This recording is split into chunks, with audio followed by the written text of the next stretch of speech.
term that hasn't even been used in 50 years probably.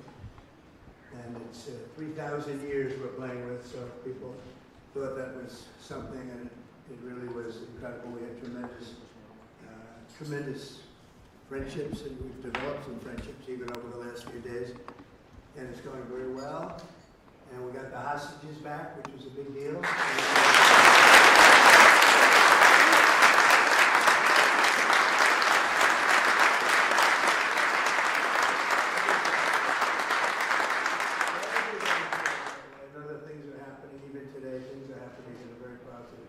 To see it happen.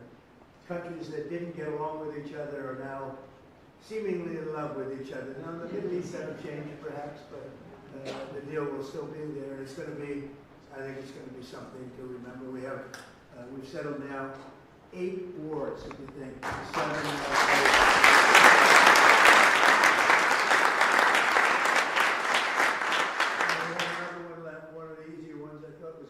Russia. I thought the Russia-Ukraine would be easy, would have never happened. It should have never happened. But a lot of people are being killed in that war. It's the bloodiest war since the Second World War. I think that we'll get that one too. We'll stop. You know, it's not from the U.S., these soldiers that are dying all over the place. 7,212, they say last week. Think of that, 7,212 soldiers for no reason. Should have never happened. If the right person were here, it wouldn't have happened. I can guarantee you that. But it did happen, and we've made some good progress. Interestingly, we made a lot of progress today because of what took place in the Middle East. Only the deep-thinking business people would understand that, of which we have a lot of them. We have a lot of legends in the room tonight, and that's why we're here, to celebrate you, because you've given tremendous amounts of money to see a ballroom built for the first time at the White House. The White House, for 150 years plus, they wanted to have a ballroom, and it never happened because they never had a real estate person. For me, I like it. For me, it's like, I love it in between China, Russia, and everything else that we deal with. It's going to be a great ballroom. It's going to be a great ballroom. As an example, this has really been the ballroom for many years, and it holds 100 people, of which we have 125 today. But you know, we have 128, and I've never seen it with 128. And by the way, you can have a little good entertainment from the military band right after this. You'll see some really talented musicians. They're going to do a few songs, and you're going to love them. They're very talented people. But so for years they've wanted to have it. And when they have the head of China, the head of any country, we have many of the countries came, and they'd always put the tent out on the lawn. And it was not raining, you get away with it a little bit, but it's still a tent. And the biggest dignitaries in the world, not only political, in many other ways too. And so I always said that if I pull it off again, we are going to build the ballroom, and I'm going to start right at the beginning. And we had it designed by one of the top architects in Washington, who's very, very respected, and very, very respected actually. And we started the process, and we have it concluded, and it's actually starting right behind us. And if you look, this is really a knockout panel. Should I show you? I guess maybe you start to see it. So we don't really want you to walk on there, but you can take a look if you want. If you're curious, because we took out all the strength from underneath. That collapsed. We collapsed it over the next few days. It's going to be demolished. Everything out there is coming down, and we're replacing it with one of the most beautiful ballrooms that you've ever seen. And you have some pictures, and basically it's right here. Here's your White House. Here's the West Wing, and here's the East Side, which has been tinkered with for years and years and years. And they had originally a very beautiful building. They call it the East Wing, but it was sort of semi-knocked down about 5 times and changed and redone. And everything else was originally done by McKim, Mead and White, great architects. And so that came down, and mostly it's taken down already. And we've started excavation. I'm very good at building things on time, on budget, and I can tell you, you're not going to see like the Fed, where they're up to $4 billion or something to paint some walls. It's the craziest thing I've ever seen. This guy, he's too late. He should have been too late with that one, not done it. It would have been done. It didn't need to be done. He could have painted the ceilings. They ripped down a gorgeous ceiling like this, and then they said, we have a problem. Now we have to put one up. How do you do a ceiling like this? And they're way over budget. They decided they wanted to do a basement, but unfortunately the basement is right next, you're right next to the Potomac. And when it went down, they should have stopped immediately, because that they should have known. But they have a little thing called the Potomac River where the basement is. But they said, we're going to get it done anyway, so you build what's called a reverse bathtub.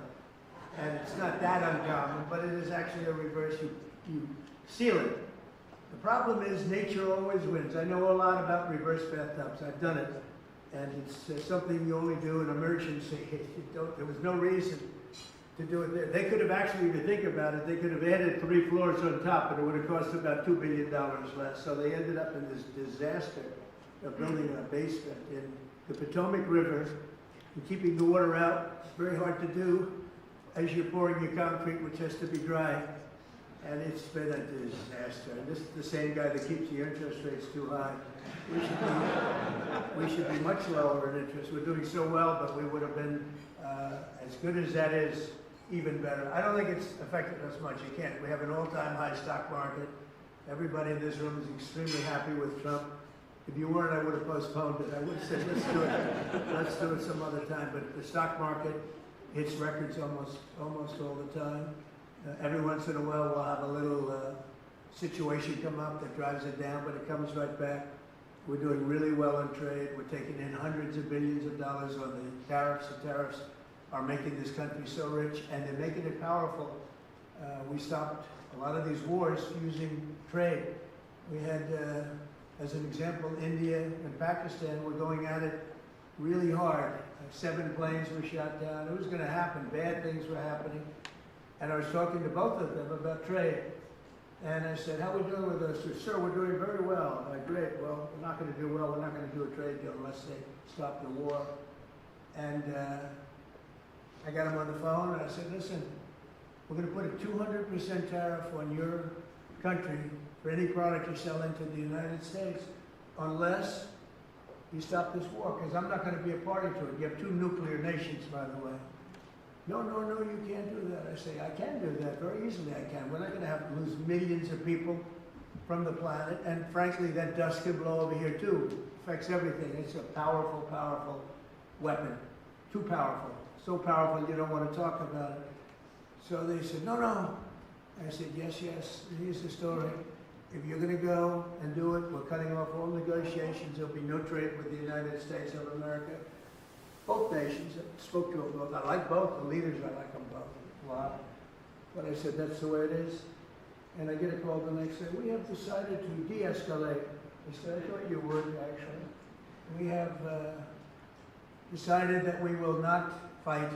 I said, have you come to a conclusion? Yes, we're not going to do any more. Let's stop, just like that. This could have been a nuclear war, probably would have been. In fact, the Prime Minister of Pakistan came and saw me, and he was emotional about it. And in front of a group of people, he said, this man saved 3 million, 5 million, maybe an untold number of lives. And it was just recently that this happened. So, and we did numerous of them like that. And part of the reason we did it was trade. I think of the 8, I would say 5 were because of trade. You know, the power of trade, but the power of tariffs. The tariffs have made us a very kind nation because a lot of people aren't dying. I use it for purposes of stopping wars. I love stopping wars. And sort of interesting, I'll be the only president, I don't think any president has stopped one war. I stopped 8 wars in 8 months. Did I get a Nobel Prize? No. Can you believe it? Even I said, yeah, that's an impossible one. But it's all right. I suspect, I think next year will be better, but I don't think. You know what I care about? I saved maybe hundreds of millions of lives, but certainly I saved.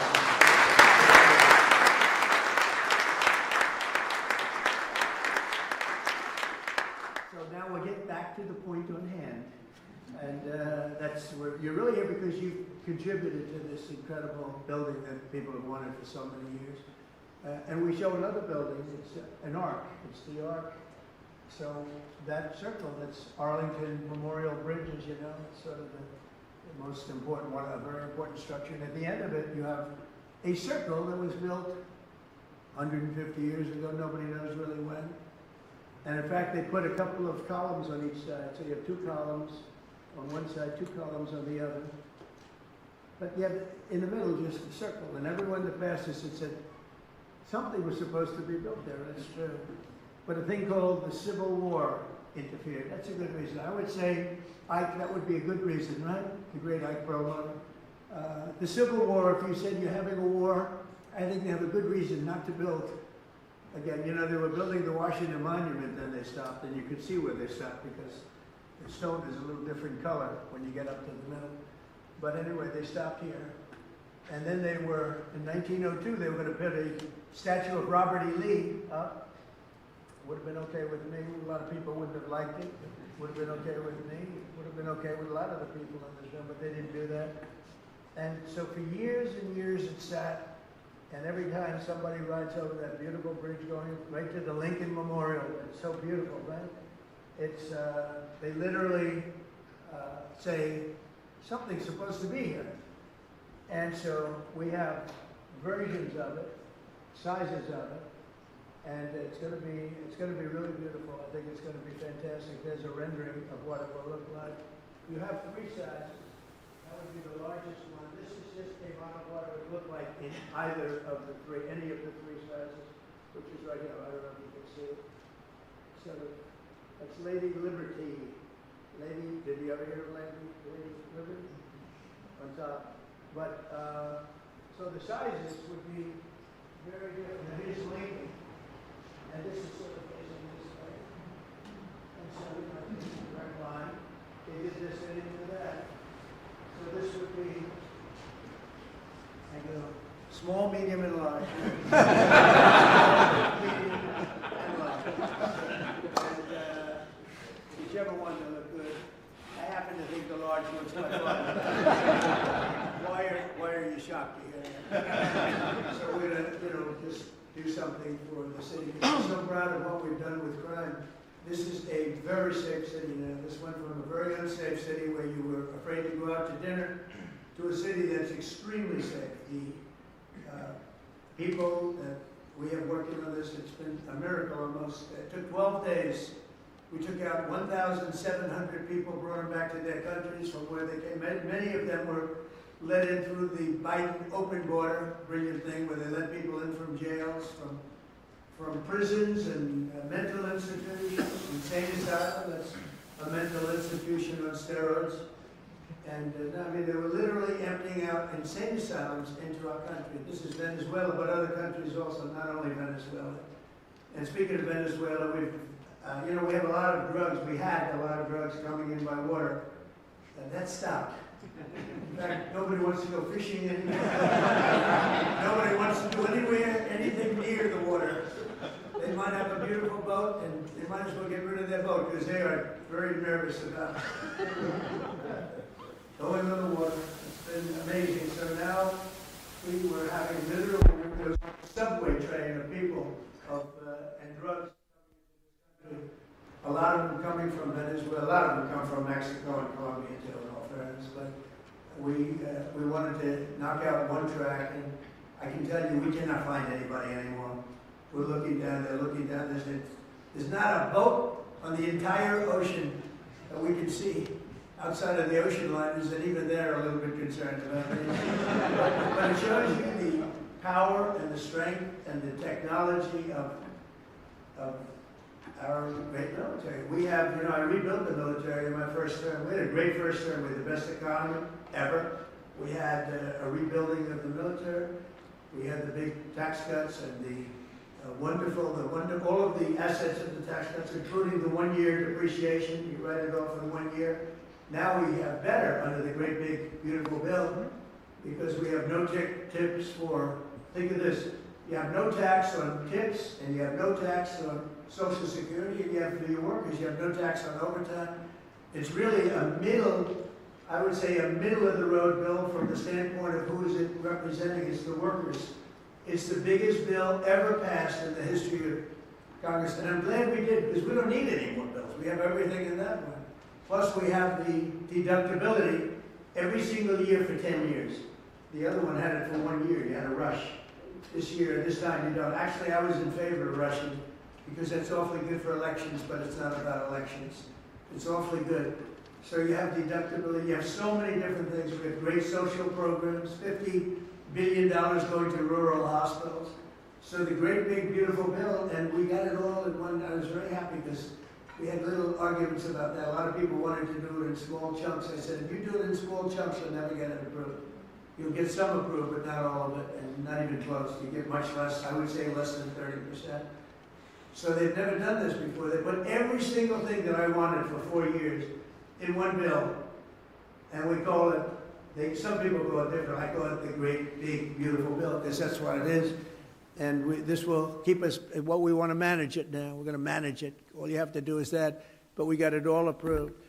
And one of the things I thought, though, while I do, because it's so relaxing for me, real estate is relaxing. For a lot of people, real estate is a very trying business. I've always liked it. I've always done well with it. I love building things. And this way, I can build some beautiful things. And this, again, has never been built, and we're going to start that pretty soon. It's going to be great. And then the ballroom for the White House is the thing that you people have really, really been very generous with. And we're going to build a room that's going to be able to hold literally the inauguration if we want. All of the glass on the sides is bulletproof. It's 999 people it can hold. So if we figure we have 125 people in here approximately now, which I've never seen before. I've always heard it's less than 100. But it's amazing when you have too many people, you can fit them in. You know, you can always fit a few more people in. And pardon the fact that you're a little tight at your table. That's okay. That's better than lots of room for everybody because nobody shows up, right? But you've been so generous in your contributions, very substantial money, fully financed. It's fully taken care of now. And, in fact, we'll have money left over, and we'll use that for something. We'll use that probably maybe for the Ark or something else that will come. But we love to fix up Washington. If you went to the Oval Office, you'd see the Presidential Walk of Fame. And you've heard about it. And with the exception of one particular picture, there's no controversy. It's beautiful. It's a beautiful thing. It's this beautiful long wall that existed for a long time. It's just literally a wall with half windows on top.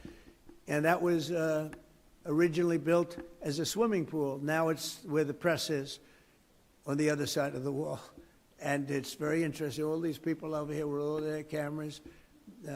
Although they've been very respectful, I'll tell you what, they've been very respectful for what's taken place over the last week. So I want to thank you. This is just a small little group. They have a big group downstairs. They have a lot of reporters downstairs wanting to be where they are. I don't know. These, I guess, are you special? This is Doug, who's he won the highest awards there is in photography, including Pulitzer Prizes, right? He won many Pulitzer Prizes for his great work. One that I wasn't so happy with, he had one with a bullet moving along. He caught the bullet. Can you believe this? He got another Pulitzer. But anyway, it's great to have you, gentlemen. It's really good. They have a whole group downstairs, a big group downstairs. I didn't think you'd like to have that up here because they can be, some of them are sort of violent towards some of you, but not bad.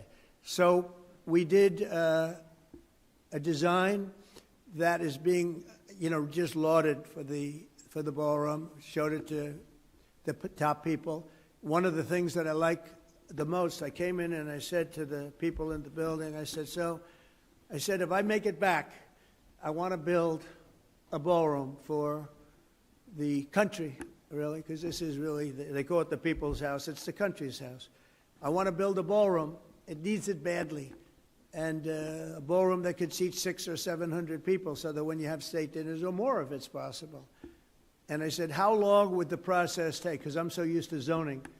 And I've gotten a lot of zoning over the years to these two guys, these two geniuses, like movie stars, and they have a good brain besides. That's pretty nice.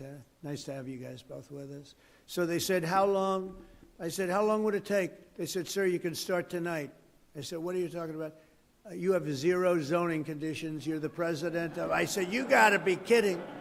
You mean I can actually do something that I really want? Because I'm used to sitting with heads of community boards and politicians, and it's fine. It's part of the beauty, if you want to call it that, or sometimes it's not so beautiful, of being a real estate developer, especially in New York. It takes you years and years, and it's, it's heartache. And they say, well, sir, we'd like you to cut off 40 stories. I had one where I had it 67 stories was approved, and we go to the end, and I get an emergency phone call from the head of the board. Sir, may we see you? Yes. They come in, sir, we're going to really not be able to approve it. We want you to cut off 42 stories. Cut off. In other words, I'm going to lose 42 stories. I said, there's no way you're doing it. So we fought it out for 2 years. You end up getting what you want, but it's a brutal process. So over here I said, how long will it take me? Sir, you can start tonight. You have no approvals. I said, you got to be kidding. He said, sir, this is the White House. You're the President of the United States. You can do anything you want. So with that came great responsibility. And we did something that was really appropriate to the White House. We didn't want to dwarf anything. We didn't want to make it so that it's inappropriate. And I was watching them very carefully, and that's what we did. And so we're going to have a phenomenal ballroom. This is going to be one of the best anywhere in the world. There won't be anything like it, actually.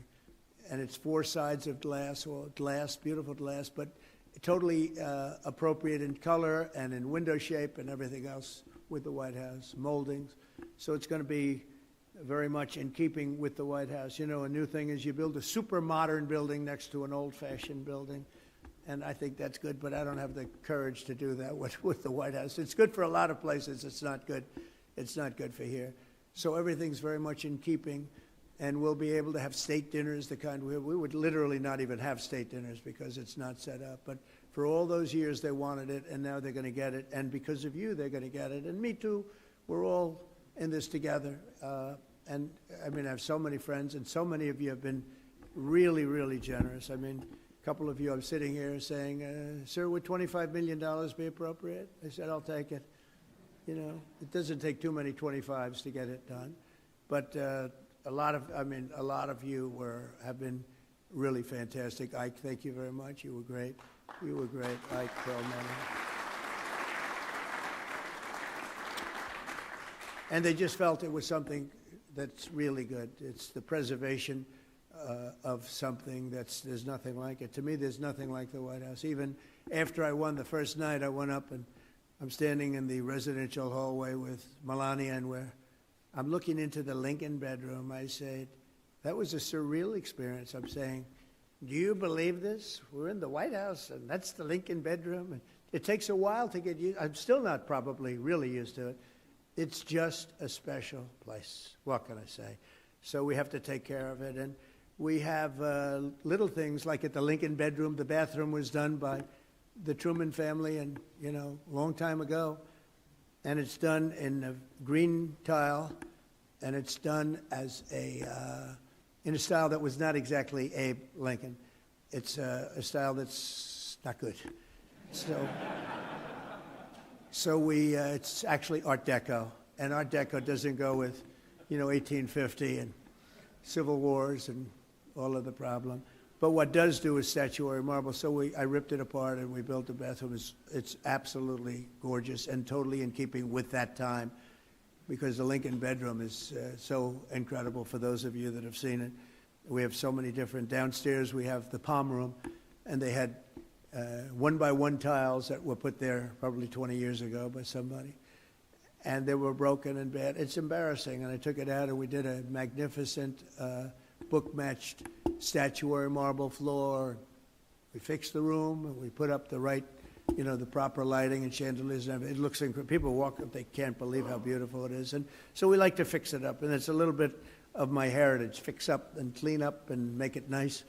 And we're doing that with the White House. So the largest room in the White House was the East Room. That's this room right here, by far. And it currently holds, let's say, as we said, 100. And for this reason, during major functions and events, administrations going back many, many decades were forced to severely limit the number of events they had and certainly limit the number of people. And they had some catastrophic events. Some of the biggest events were a tent being built on the lawn and the rain started, and for some reason, every time they put up a tent here, it rains, and that's not good.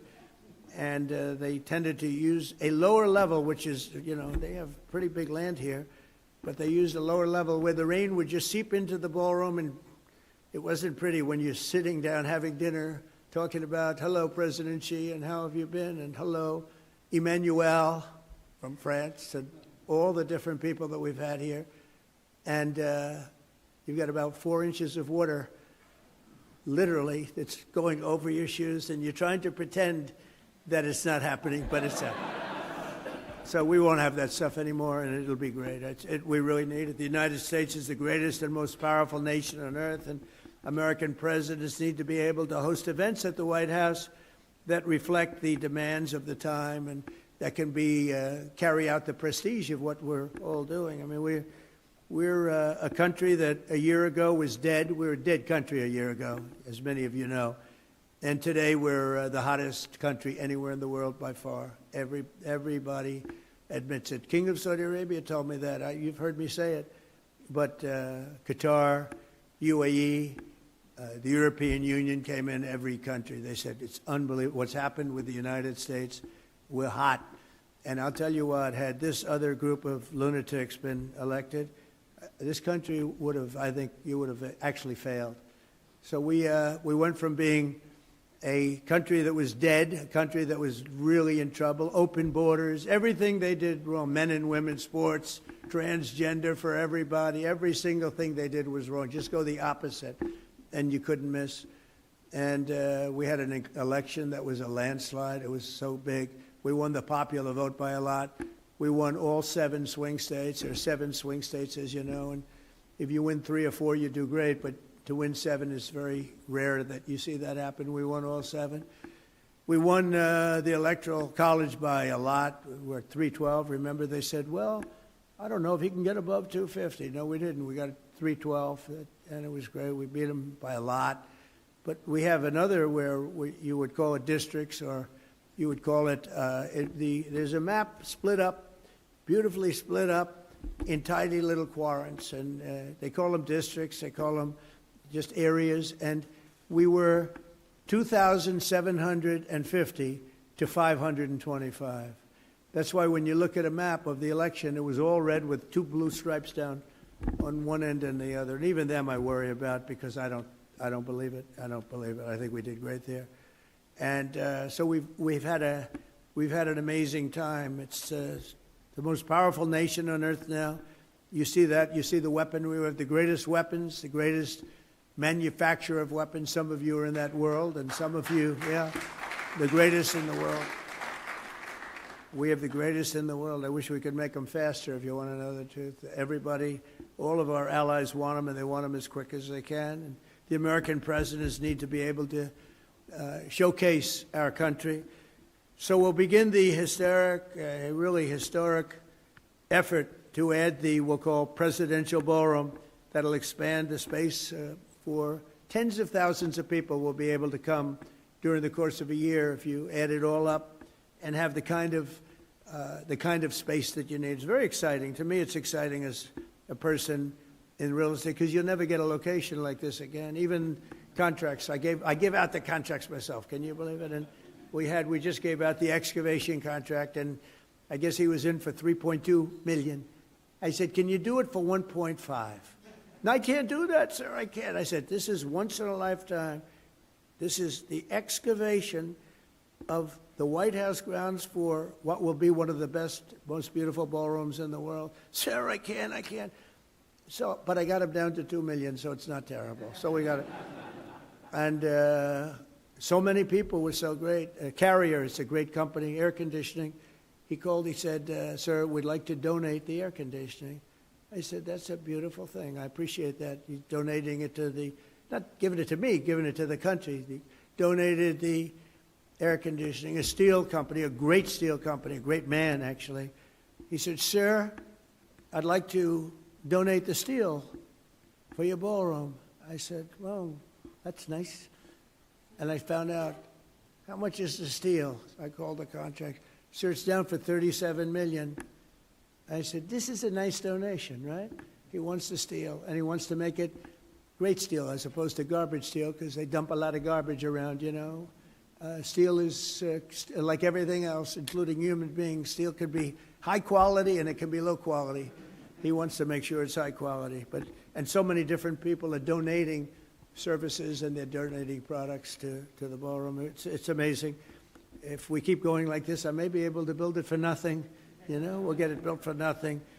But we're going to be projecting a cost that's going to be, we're going to come in under budget. We started with a much smaller building, and then I realized, we have the land, let's do it right. And so we built a larger building that can really hold just about any function that we want. It'll be done with really exquisite taste, the finest designers, and I consider myself an important designer because they come in with things that they may be good designers, but boy, the things they can recommend are horrible.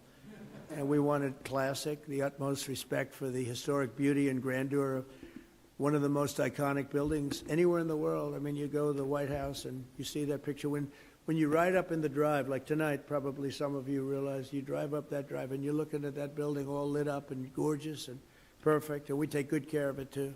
Wasn't taken good care of. The Oval Office is now at a level that it's never seen before. We take really great care of it. They weren't taking good care of it for 4 years, I'll tell you that.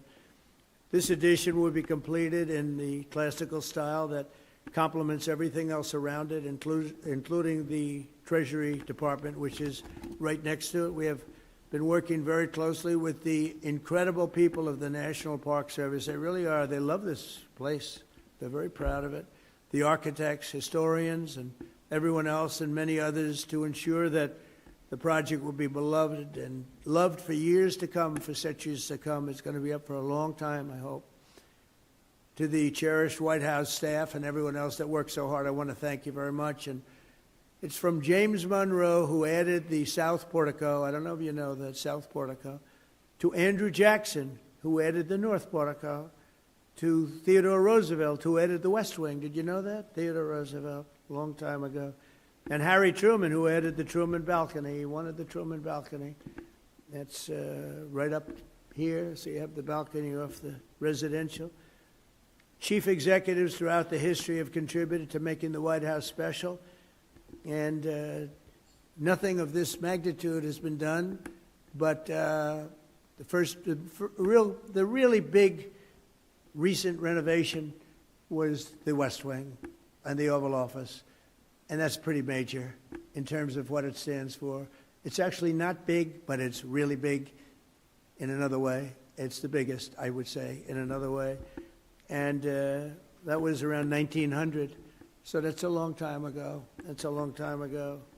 and this is going to be something that's going to make you all very proud. So now we have the presidential ballroom. We're ensuring that the People's House will continue to serve the American people properly, and we can have all the people in the world come and they'll say, boy, what a place that is. But I want to thank, and just leave it by thanking everybody in this room. You've been unbelievable. Some of you have been just incredible. You really felt it was very important to do this, and it happened so quickly. I mean, I thought I'd have this dinner like in a year from now, a year and a half from now, and we have it already because it's fully taken care of. And I just want to thank you all. You're very special people, really. But somehow the ballroom at the White House, it really hit a nerve with a lot of people. You know, the country has spirit again. This country didn't have a lot of spirit 2 years ago, 3 years ago, 4 years ago. It developed spirit on November 5th, where a lot of you were with me. Some of you weren't, but you quickly became with me. It's amazing the way a victory can change the minds of some people. But most of you were with me, and Pepe, you were fantastic. He's got a little sugar business. He has a monopoly. He has a monopoly on the world's sugar. I would say that's a good business. I know nothing about sugar, but I would say a monopoly on sugar is pretty good, Pepe. Thank you both very much. Thank you, darling, for being. Well, thank you both for, yeah, that's right. He ends up with good real estate. It starts off as sugar, then all of a sudden he's in the middle of a city, and he ends up, but he's been great, and a supporter right from the beginning for years. And I see you sitting out there, and I appreciate it, and so many others. So I just want to say thank you all. Simply behind me, so is a knockout panel. This panel, the next time you come here, will be opened up and gone. No problem with any of the surrounding areas. This room will be fixed. This will be like a cocktail. The whole floor will be cocktails or pre-briefings or whatever it may be, lots of different things. So the entire floor, so you come in, the entire floor sets up. We didn't have to do any of that. Usually you have to do that. You need different rooms to go along with the ballroom. They're already built, and they're built better than anybody would ever build because this is beautiful stuff. It doesn't get better. So we have this one. We have another one similar on the other side. And then we have various meeting rooms and rooms in between that are served for, you know, different dinners for different people.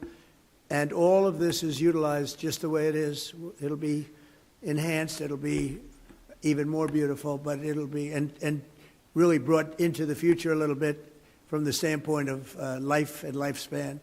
So this will be your area. Then you get the bell, bing, bing, bing, and you walk into, and we'll have close to 1,000 seats if you need them, or much less. We have separating panels, so it could be less, or it could be actually even more than that. So I think it'll be something you'll be very proud of. And what we're going to do is when we open up, you'll be among the first groups, maybe the first group if I still like you at that time, which I'm sure I will. But you'll be here, it will be here, and you're going to be very happy. You're going to be very impressed. We get it done. So I want to thank everybody very much, and it's so many friends in the audience, and I just want to thank you all. You're very special people. You love the country. You love the White House. We'll have a little dinner, and we'll ask the press to now go home to your wives, family, say hello to them. If I don't like you, don't even bother. But you've been great. Thank you very much. And Doug, thank you very much, and congratulations on a great career. Thank you. Thank you, everybody. Thank you very much.